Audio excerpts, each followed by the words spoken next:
It was here, at the bottom of these steps, that in 2015, Glasgow Friends of Israel had its first peace advocacy stall, just where you're all standing.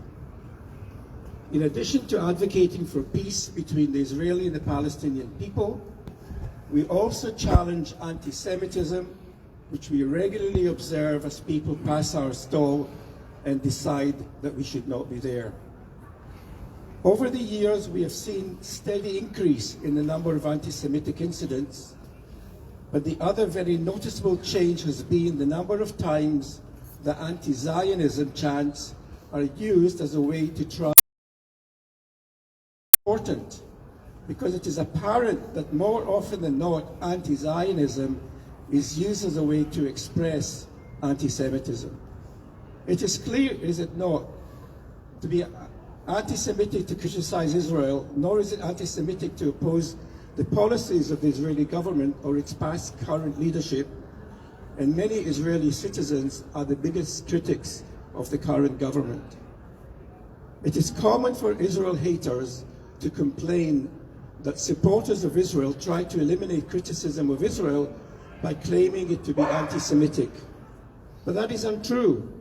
At our peace advocacy stall, you will often see people and hear people, including members of Glasgow Friends of Israel, criticize the Israeli government, criticize the politicians and the decisions that the government makes. And that is not anti-Semitic. But anti-Zionism is often an expression of anti-Semitism, and it is important to understand how this is the case. As we know, anti-Zionism is derived from the word Zion, Zion, which in Judaism refers to the biblical land of Israel. In the late 19th century, Zionism emerged as a political movement to re-establish a Jewish state in Israel, the ancestral homeland of the Jewish people. Today, Zionism refers to the right of the Jewish people to have a home in the state of Israel. Full stop. That's all it means. Anti-Zionism is a hatred that describes Israel in its entirety as racist, evil, and fundamentally illegitimate. Anti-Zionism claims that the Jewish national movement and the nation state as different from all other national movements and states worldwide. Anti-Zionism denies Jews the right to self-determination and labels Jews who maintain a connection with the Jewish homeland as racists. Anti-Zionism is unique in demanding the dismantling of an existing state after over 7 decades.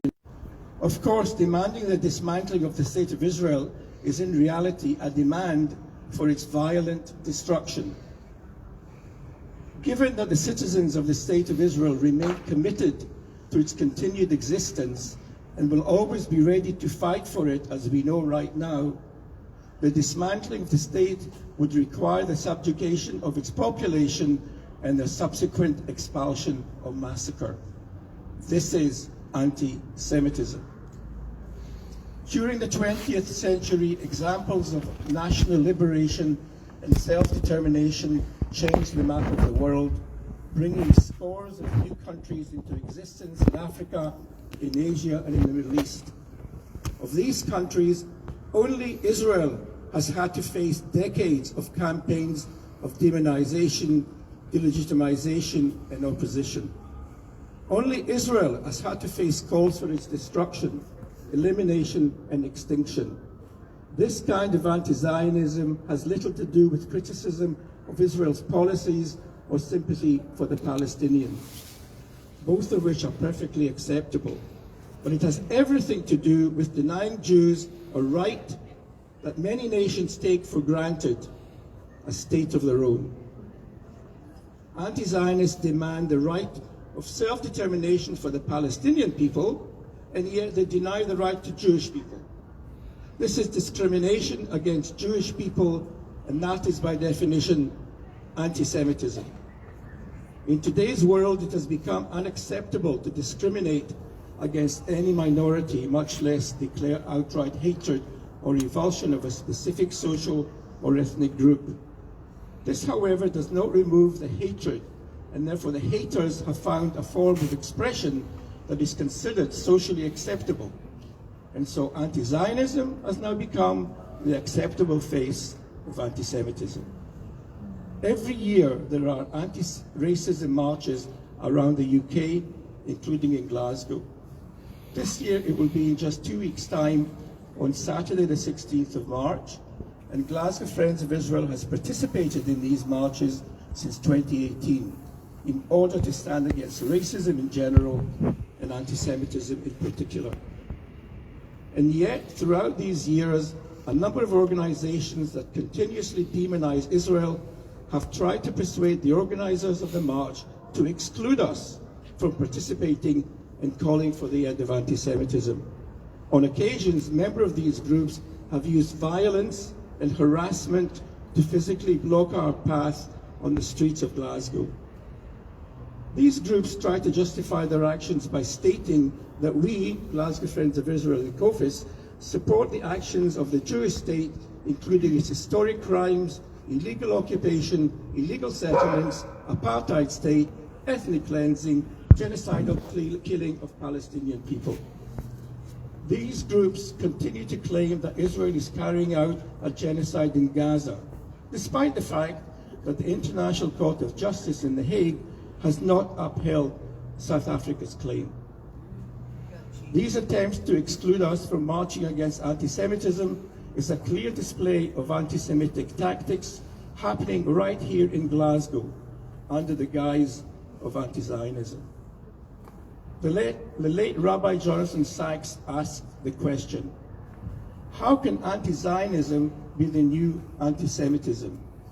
Surely there is no connection between them. Anti-Semitism is the hatred of Jews as a people, a race, or an ethnic group. Anti-Zionism is an objection to a country, a nation, or a state.